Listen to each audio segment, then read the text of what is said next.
প্রত্যেকটি দল যার যার পক্ষ থেকে আমরা নির্দিষ্ট আমাদের সংস্কার প্রস্তাবনা আমরা উপস্থাপন করেছি। সেখানে মৌলিকভাবে যে প্রস্তাবনাগুলো এসেছে তার মধ্যে বড় একটি হলো নির্বাচন ব্যবস্থার সংস্কার, নির্বাচন কমিশন সহ যাবতীয় বৈষম্যমূলক এবং যে দলীয়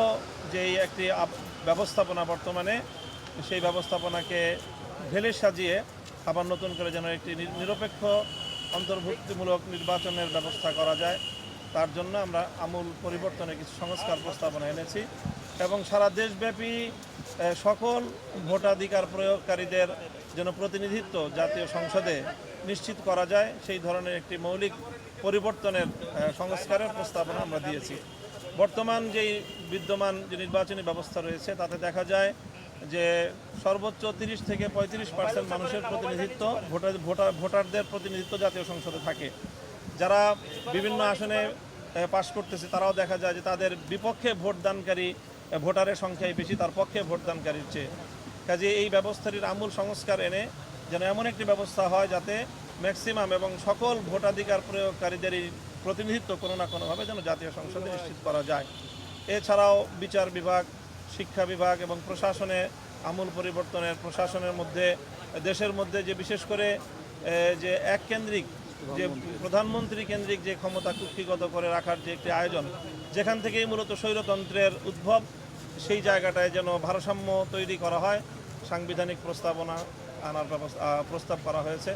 তার মধ্যে সংবিধানে যে আল্লাহর উপর অবিচল আস্থা এবং বিশ্বাসের যে ধারাটি ছিল সেটি বাতিল করা হয়েছে, সেটিকে যেন আবার পুনর্বহাল করা হয়, আবার যেন সাংবিধানিক কিছুটা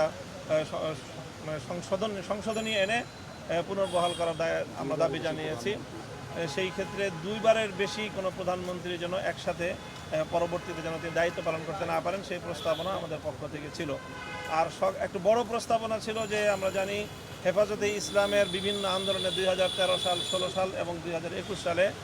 বহু মামলা আমাদের অনেক হতাহত রয়েছে, শত শত মানুষ আমাদের হতাহত হয়েছে, তাদের অনেকের সন্ধানও এখন আমাদের কাছে নেই।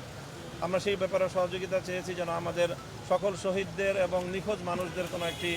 নিরপেক্ষ সুন্দর একটি প্রতিবেদন যেন আমাদের সামনে আসতে পারে এবং সকল হত্যাকাণ্ডের যেন বিচারের ব্যবস্থা, বিশেষ করে ট্রাইব্যুনাল গঠন করে হলেও দ্রুত বিচারের ব্যবস্থার যেন লেন্দি কোনো প্রক্রিয়া যেন না যায়, অতি দ্রুত সেই বিচারের ব্যবস্থায়, বিচারের আওতায় যারা মূলত দায়ী এবং তাদেরকে যারা নির্দেশদাতা, যারা সংশ্লিষ্ট ছিল তাদের সকলের জন্য বিচারের একটা আয়োজন করা যায়, সে ব্যাপারেও আমরা দাবি জানিয়েছি। এছাড়া দেশের কোনো নীতিমালা আইন প্রণয়নের ক্ষেত্রে ইসলাম বিরোধী কোনো নীতি আইন যেন প্রণয়ন না হয়, সেই বিষয়ে আমরা প্রস্তাবনা এবং দাবি জানিয়েছি। এবং হেফাজতে ইসলামের সকল মামলাগুলো, প্রায় 3 শতাধিক মামলা দেশব্যাপী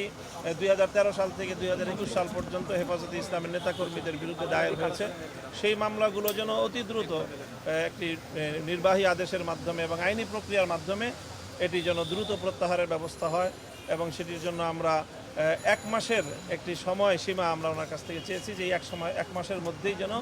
এই সকল মামলাগুলো যেন প্রত্যাহার করা হয়।